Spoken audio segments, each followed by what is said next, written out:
Hello, my name is Micaiah Okowski, and today I'm going to be talking about prompting and using prompting effectively with individuals diagnosed with autism spectrum disorder. I'm going to share my screen with y'all, and we are going to be talking specifically about prompting hierarchies. Now, what we need to start with, what is a prompt? Think about a prompt as in help that you're going to be giving your client. So this could occur if you're like giving instruction at the table. So you can have color set out and you say, what is the color red? This is the first time that you're doing this. Your client's not going to know what the color red is. So a prompt is immediately after the instruction. So what is the color red? And then you point to the color red. This could also occur in a natural environment. If you're having conversation, you're walking into a building, someone says hi to your client. The client may not respond, not because they don't want to, but they just don't know what's expected. So you can give a verbal prompt, hi, and then they repeat hi to that conversation partner. So again, a prompt, think of it as help that occurs, after instruction occurs or something that they need to respond to in the environment. Now, why prompting is important is everyone needs help when you're learning something new, like a new skill or new information. And especially with our clients, diagnosed with autism spectrum disorder, errors that occur can sometimes lead to some serious problems. This can occur to aggression or escape maintain behaviors because it can be frustrating when you don't know the answer and you're getting it wrong. And also that we don't want them to focus on the wrong details or chain together those errors. And what I mean is they think, oh, I'm going to point to this color because it's always on the right. They're going to learn that. So every time you say, what is red? They're going to point to the right. And it's very hard to correct that. So errorless learning and prompting reduces the chances that they get frustrated and that they learn something incorrect. Now, there are multiple different types of prompts, as you can see from the visual here, and it's generally regarded as some prompts are more intrusive and some are less intrusive. What I mean by that is that you are giving more help for things that are on the left hand of the scale, and you're giving less help for things as you go farther right. In general, when you're learning something new, you're gonna give them more help. And as they get better, as they get stronger, you're gonna gradually fade that off. And we're gonna be talking about each one of these different prompts in order as we go through. So start off with the most intrusive prompt. This is a full physical, think hand over hand. So if this is your client's hand, they're going to be right there on top of it. This is often, if you're learning functional daily living skills like washing your hands, you're going to have your hand right over theirs as they're rubbing the soap in, rinsing it off and then moving on. This could also be for something tying your shoes, or if you're learning basic things. So if you say touch red, you may put your hand directly over theirs and touch the color red.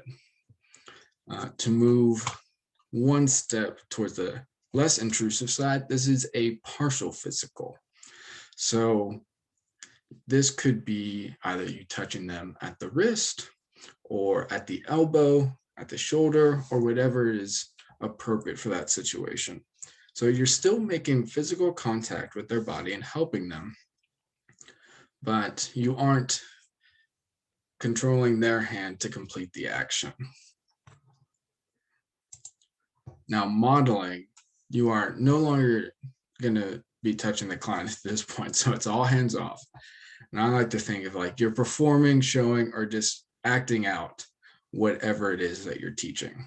So if to go back to our hand washing example, instead of your hand being right on top of theirs, maybe it's beside theirs and you're, rubbing your hands like that, showing I'm putting soap on the backs, each hand, and then rinsing it off. For tying your shoes, I may be all right, first you cross them, make the loop, and then pull them through. And you're doing it as they are tying their own shoes. So this is performing or showing, and then gestural. So basically this is just pointing. So for hand washing, maybe they forgot the back of their hands. So you just use your finger, you point to the back, and then they by themselves put soap on the back of their hands. Or if you're teaching colors, which was an earlier example, instead of guiding their hand and pointing to the color, a gestural prompt would be touch blue. And then you're just pointing to the color blue. And now verbal. These, it can be a full or partial verbal prompt. The difference here is, let's say someone says hi, that example.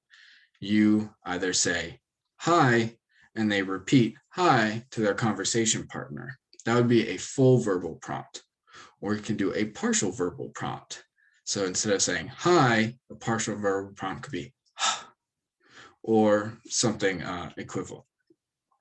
Verbal prompts can also apply to something physically that's doing. So in the hand washing example, you could say back of your hands or get the back of your hands and give verbal instructions that way. So as you can see, we've gone from a full hand over hand prompt, the full physical, to a partial physical, model, gesture, and now verbal. So you can see how if you're learning something new, we're slowly scaling back that amount of help that someone's getting. And then you have a visual. This is the least intrusive prompt. An everyday example of this could be a note that you write to yourself. So you could have a Post-it, stick it on your laptop, and when you open it, that Post-it says, oh, I need to email my boss. For our clients, this can often be like a visual schedule. So for hand washing, they could have pictures with steps. That's first, turn on the water. Second, rinse hands. And it could just be texts that are written out, or it could be pictures showing them exactly what to do. For saying hi as someone's walking in, maybe instead of doing a full verbal or a partial verbal prompt, so hi or huh, maybe you hold up a card and it says hi on it. That is a less intrusive prompt than whispering the correct response into their ear. So as you can see, as we slowly scale back the amount of help that someone's going to receive. And to go all the way back to this visual where we can see everything laid out.